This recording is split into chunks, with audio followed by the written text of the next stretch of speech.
POV. Ganun ba? Ngumiti ako sa kanya. Ang buti mo naman na kaibigan, kasi inaalala mo pa rin siya hanggang ngayon. Nakakabilib ang katulad niya. Hindi nakakalimot kahit na nasa kabilang buhay na ang kaibigan nito. Mas lalo itong naiyak sa sinabi ko. Gusto ko tuloy magsisi dahil pakaramdam ko ay ako ang dahilan kung bakit lalo tong umiyak. Kaboses mo talaga si Luna. Matagal-tagal tong nanatili sa aking harapan habang umiiyak. Ramdam ko talaga nasasaktan siya. Death anniversary niya ngayon. Pagkaraan ay sabi nito, mabuti siyang tao. Dahil sa kanya ay nabuhay ang kapatid ko. Pero kapalit naman noon ay nawala siya at hindi na kailanman babalik pa. Napakamot na lang ako sa ulo dahil lalong lumakas ang pag-iyak niya. Napabatingin na tuloy ang mga tao sa pwesto namin. Baka mamaya isipin ng iba na sinasaktan o pinipilit kong bumili ang babaeng to. Ganito pa naman ang tingin madalas ng grupo nila Buboy. Katulad ko ay nagbebenta rin sila Buboy na sampagita. Hoy Fel na pangit, nagpaiyak na naman bang kapangitan mo? Abay bakit kasi lumalabas ka pa ng bahay? Sa pangit mong yan ay tinataboy mo mga taong nais magsimba dito. Lumayas ka na ngang pangit ka. Binato pa ako ni Buboy ng maliit na bato. Hoy, mga bastos kayo Sita ng babaeng umiiyak kanina lang. Hindi niyo dapat kayo nanlalait. Nasa tapat pa naman kayo ng simbahan tapos ganyan kayo umasta. Mga walang modo at mga bastos. Napangiti ako. Ngayon lang may taong nagtanggol sa akin bukod sa lola sita ko. Oo, sanay na ako sa mga panlilibak ng mga tao dahil sa anyo ko. Pero aaminin ko na naiipon ang lahat ng mga yon sa dibdib ko. Tinitiis ko lang ang lahat dahil wala namang mangyayari kahit na magalit ako. Pangit pa rin ako. Salamat ha, nakangiti nabutan ko siya ng dagdag na sampagita. Libre na itong isa para sa'yo. Naku, wala yun. 3 na lang ang bibilhin ko. Palagi kitang nakikita dito. Wala ka bang trabaho bukod dito? Umiling ako. Wala kasing tumatanggap sa akin dahil sa nakakadiri kong mukha at katawan. Pagsasabi ko ng totoo, sa tuwing mag-a-apply ako'y palagi akong pinagtatawanan. Ang lakas daw ng loob kong mag-apply sa kabila ng kapangitan ko. Kaya nga nagtitiis na lang ako na magtinda ng sampagita dito sa labas ng simbahan. Marami naman ang bumibili sa akin, kaya nagpapasalamat ako sa Diyos dahil doon. Pangit man ako sa tingin ng iba, sa mga tunay na alagad ng Diyos ay hindi yun mahalaga. Inilahad niyang kamay sa akin ay kinagulat ko. Ako nga pala si Victoria. Hindi ako nakagalaw sa pagkabigla. Kaya naman natawa siya. Bakit parang nakakita ka ng multo? Hindi mo ba tatanggapin ang kamay ko? Ikaw ha? Choosy ka pa. Biro niya. Inilagay kong kamay ko sa aking likuran. Nahihiya ako makipagkamay sa kanya. Makinis siya at maganda.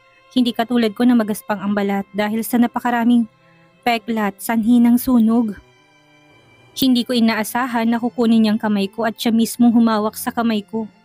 Simula ngayon ay magkaibigan na tayo, Feli. Paano mo nalaman ang pangalan ko? Takang tanong ko. Sinabi ng bastos na lalaki kanina, hindi ba? Ani niya. Victoria, tawag dito ng matanda kanina na nakita kong umiiyak. Aling Babot, Ate Rose, bati ni Victoria sa dalawa. Siya nga pala si Feli, kaibigan ko. Pakilala ni Victoria sa akin sa dalawa. Kaibigan? Kumibot-kibot ang labi ko. Biglay parang maiiyak ako. Ngayon lang may taong nagpakilala sa akin bilang kaibigan. Hindi man lang nandiri si Victoria sa akin nang hawakan niya ako. At ngayon pa ipinakilala niya ako bilang kaibigan. Hello po, ako nga po pala si Feli. Magalang kong pakilala sa kanila. Nabigla ko na natulala sila habang nakatingin sa akin. Katulad ni Victoria, umiyak ang 2 matanda. Bakit ba nag-iiyakan ng mga taong nakikilala ko ngayong araw? Pasensya ka na, Feli ha? Kaboses mo kasi ang kakilala namin na nasa langit na, sabi ng isang matanda. Tama ka, Aling Babot. Kaboses niyang anak ni Magda. Segunda na isang matanda. Napakamot ako sa ulo. Bakit puro nasa kabilang buhay ang mga kaboses ko? Diyos ko, sign ba ito na maaga akong mamamatay? Napa-sign of the cross ako dahil sa naisip ko. Ayaw ko pang mamatay. Bibilhan ko pa si Lola Sita ng maraming masasarap na pagkain. Maganda at mamahaling tungkod. Kaya nga ako nagtitiis at nagsisipag magbenta kahit maliit ang kitay para sa kanya. Nakita ko na nagbubulungan ng 3 babaeng nasa harapan ko. Hindi ko matukoy kung ano bang pinag-uusapan nila. Pero sa ginagawa nilang pagtingin-tingin sa pwesto ko ay may hinala kung kasali ako sa pinag-uusapan nila. Hay nako, baka pinag-uusapan ng mga to kung gaano ko kapangit. Napayuko na lang ako ng ulot malungkot ng ngumiti. Hindi ko sila masisisi dahil maski ako'y nandidiri sa anyo ko. Hindi lang ako basta nakakadiri, nakakasuka pa ako. Ang Kuya Corton ko nga na pinsan ko mismo hindi ako matanggap. Ang ibang tao pa kaya? Feli, ako nga pala si Babot at siya naman si Rose. Pakilala nito. Nangangailangan ka ba ng trabaho? Tanong ni Aling Babot. Nabanggit ni Victoria habang nag-usap kami na walang tumatanggap sa iyong trabaho. Pero may alam ako na pwede mong pasukan. Huwag kang mag-alala dahil malaki magpasahod ang amo namin. Napamaang ako. Akala ko'y nilalait nila ako ng palihim pero hindi pala. Hinawakan ni Ate Rose ang kamay ko. Please, pumayag ka na, Feli. Kailangan namin na magbabantay kay Marcos dahil walang nagtatagal sa mga nagiging yaya niya dahil kay Sir Murphy. Dinaklot kong tapat ng dibdib ko nang muli itong sumakit ng marinig kong pangalan yon. Agad na lumapit sila sa akin at inalalayan ako umupo. Ayos ka lang ba, Feli? Nag-aalalang tanong ni Aling Babot na may pag-aalala sa mukhang katulad ni na Victoria at Ate Rose. Ayos lang po ako, sagot ko. Pag-iisipan ko pong alok niyong trabaho. Sumandal ako't marahan na pumikit habang napapaisip ako. Bakit sumasakit ng ganitong dibdib ko sa tuwing naririnig kong pangalang Murphy? 3 araw na simula nang alukin ako ng trabaho ng 3 babae na nakilala ko lamang sa labas ng simbahan. Hindi ko gustong iwan si Lola Sita mag-isa dito sa bahay. Kaya naman nagpa siya kung huwag tanggapin ang alok ng mga to. Alam ko kasi na pababayaan lang ni Kuya Corton si Lola. Hindi ako nag-aalala dahil sa katandaan ni Lola. Nag-aalala ko dahil baka atakihin to ng asma nang wala ako. Paano kung wala si Kuya kapag nangyari yon? Pagkatapos kong ibenta ang lahat ng mineral water at 10 kahon ng sigarilyo, sa gilid ng bangketa ay nagligpit na ako at naghanda para umuwi. Isa ito sa mga sideline ko. Kailangan ko talaga ng dagdag kita dahil malilintikan ako kay Kuya Corton kapag wala akong naibigay sa kanya. Ayoko namang kunin niya ang budget sa pangkain namin ni Lola kaya marami akong sidelines na ginagawa. Saka ayoko masaktan. Kotang-kota na ako sa pananakit ng pinsan ko. Gusto kong matulog sa loob ng 1 buwan nang walang pasa sa pangit kong muka. Pangit na nga ako tapos meron pa akong pasa. Feli! Nagitla ako sa malakas na pagtawag sa akin ng kapitbahay namin na si Corinne. Hingal ito, halatang galing sa pagtakbo. Himala at lumapit siya sa akin, nakapagtataka dahil diring-dirito sa tuwing makikita ko subalit ngayon ay nasa harapan ko ulit. Bakit Corinne? Ang Lola Sita mo, natamaan ng ligaw na bala. Agad nitong sagot na natataranta pa. Habang nilalakad ang pasilyo ng hospital ay namumutla ako sa labis na takot para kay Lola. Maging ang mga talampakan ko'y nanlalamig sa sobrang takot at pag-aalala. Diyos ko, iligtas niyo po ang Lola ko. Umiyak na pagmamakaawa ko habang umiiyak at naghihintay sa labas ng emergency room. Kanina lang ay masaya pa kaming makausap ni Lola habang nagtatawanan. Hindi ko kayang mawala si Lola. Siya na lang ang pamilyang meron ako at nagmamahal sa akin. Nang lumabas ang doktor ay nagpalingalinga to sa paligid para marahil hanapin ang kaanak ni Lola. Dok, kamusta na po ang Lola ko? Umiiyak ang tanong kaagad dito. Nagulat siya nang mapatingin sa mukha ko. Halatang natakot at bahagya pang lumayo. Pero imbis na masaktan ay binaliwala ko lamang ang may pandidiri niyang tingin. Dok, ligtas na po bang Lola ko? Please Dok, iligtas niyo pong Lola ko.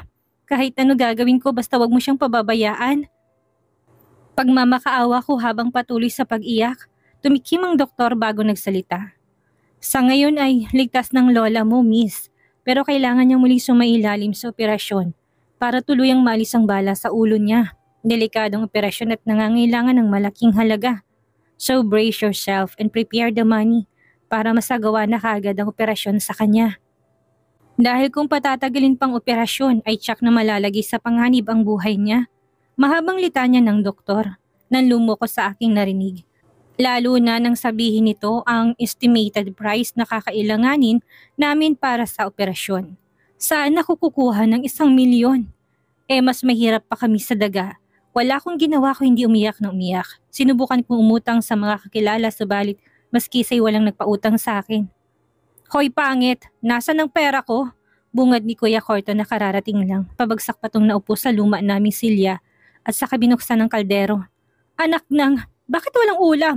Galit na binagsak nitong takip ng kaldero at masamang tumingin sa akin. Mukhang wala itong alam sa nangyari kay Lola Sita. Hindi ba ito nasabihan sa labas? Sa bagay, paano nito malalaman? Palagi itong nasa sugalan. Uuwi lang naman ito kapag walang pera. Natigilan ito nang makitang umiiyak ako. Nasa ospital si Lola, kuya. Wala siyang kasama doon dahil umuwi ako para humanap ng pera. Kung saan narito ka't binabantayan si Lola, baka hindi ito nangyari sa kanya. Lumagapak sa pisngi kong malutong niyang sampal. Huwag na wag mo kung masisising pangit ka. Kasalanan ko ba kung bakit naroon siya?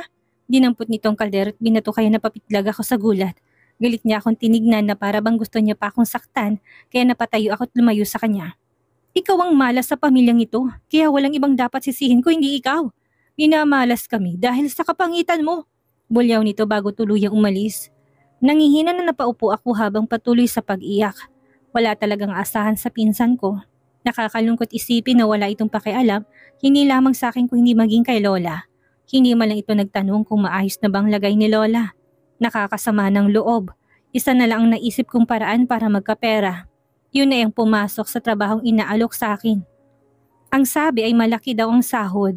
Kung kinakailangan na magtrabaho ako habang buhay, sa papasukan ko'y gagawin ko. Makabayad lang ng utang. Iyon ay kung papayagan ako mabigyan ng ganong kalaking halaga. Kinuha kong papel na binigay sa akin ni Aling Babot kung saan nakalagay ang number nito. Hindi na ako nagdalawang isipan na tawagan to. Who the heck is this? Munti ko nang mabitawan ng teleponong hawak ko sa lakas ng boses na bumungad sa akin. Pero sa kabilang banda ay bigla na lang bumilis ang tibok ng puso ko sa hindi ko malaman na dahilan. Are you deaf? I'm asking you, what do you want? Nasaan na bang mga kasambahay sa bahay na to? Kanina pa'y binaba ng lalaking telepono pero heto ako tulala lang habang lumuluha. Napasabunot ako sa aking buhok. Medyo kumirot na naman ang ulo ko. Ganito lang sigurong nararamdaman ko dahil sa kalagayan ni Lola. Tama, yun lamang yun at wala nang iba pa. Kahit sino naman ay sasakit ang ulo lalo na sa ganitang sitwasyon. Ang hirap ng walang maasahan at malapitan sa oras na kailangan mo ng tulong. Kung hindi ko lamang kailangan na magpapakatatag para kay Lola Sita, ay baka panghinaan na talaga ako ng loob. Muli kong tinawagan ng number sa pagkakataong ito ay boses na ng matandang sumagot sa akin.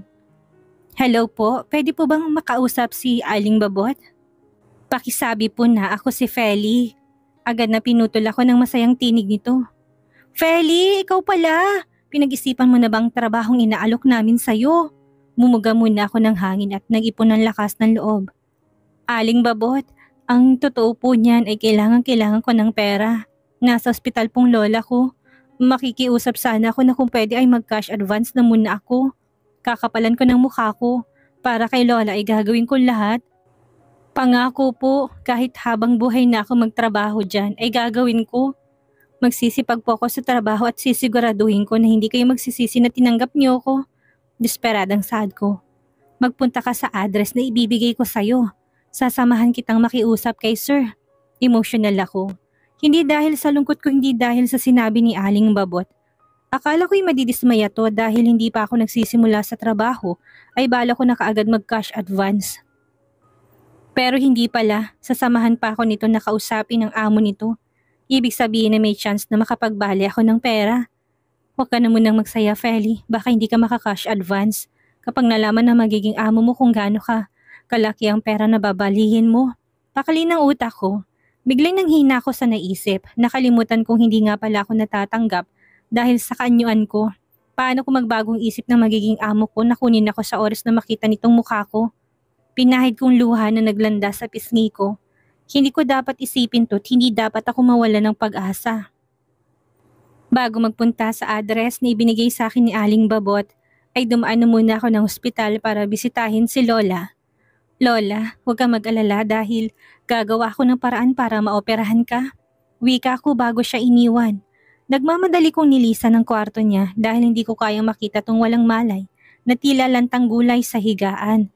Kung titingnan ay tila wala na itong buhay. Dahil sobrang putla nito, maging ang katawan ay puno ng mga aparatong nakakabit. Ang sakit tingnan, tumingala ako sa napakalaking mansyon na nasa aking harapan. Nakakalula sa laki. Paano pa kaya ako makapasok na ako sa loob? Mabuti naman at tinanggap mong alok na trabaho sa iyo, Feli. Masiglang boses ni Aling Babot. Halatang tuwang-tuwa ito. Halos mahilo ako sa dami ng pasikot-sikot na nilakaran namin. Tama nga ako. Malaki at mas malawak dito sa loob ng mansyon. Hindi lamang 15 sasakyan ang nakita ko sa garahe. Higit pa sa 20 at halatang mamahalin pa. Hindi ko akalain na mayaman na sobra na magiging amo ko.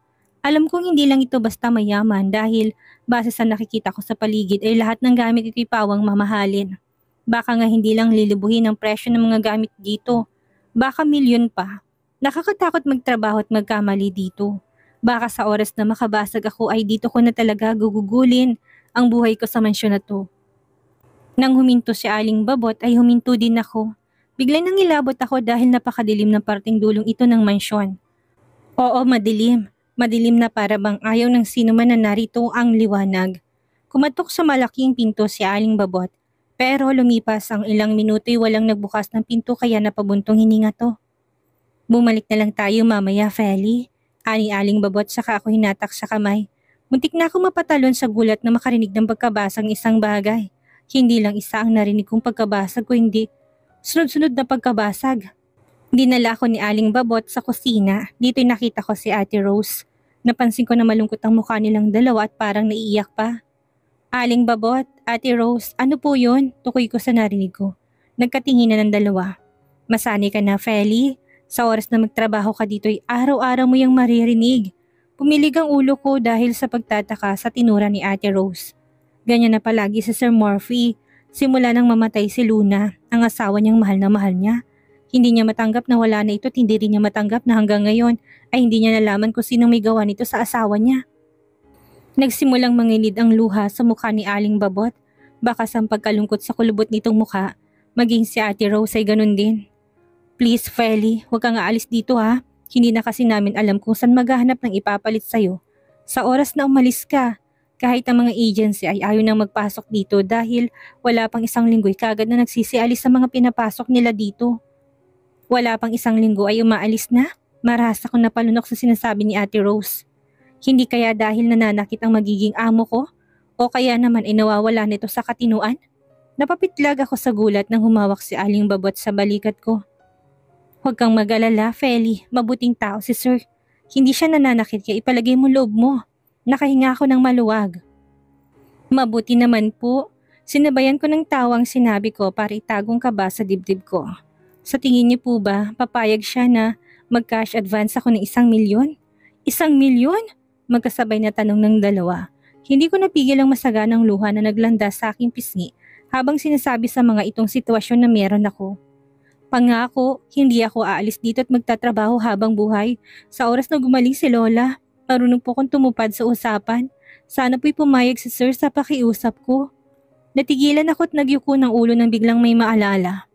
Iyon ay kung tumatanggap siya ng katulad kong pangit. Nanginginig ang labi na tuhuran ko pa. Biglang pagragasa sa alaala ko ng mga panahon na nag-apply ako ng mga trabaho sa iba. Bigla'y bumaba na naman ang tingin ko sa aking sarili. Wala daw tatanggap sa katulad kong pangit at mukhang mabaho. Magkulong na lang daw ako sa bahay at huwag nang lalabas pa. Ilan lang yan sa mga panlalait na natamo ko sa lahat ng ina-applyan ko. Pumikit ako at taimtim na nagdasal. Sana'y matanggap ako sa trabahong to. Umilaw ng kulay pulang ilaw sa itaas ng pinto dito sa kusina at mahinang tumunog. Nang makita to ni Aling Babot ay nagmamadali tong lumabas ng kusina. Ang sabi ni Ate Rose ay pinapatawag daw ito ng amo kapag ganun. Diyos ko, napatili ako sa sobrang gulat na may yumakap sa binti ko. Halos papatakbo ako sa pagkabigla. Natigilan ako at napatitig sa batang nakayakap sa binti ko.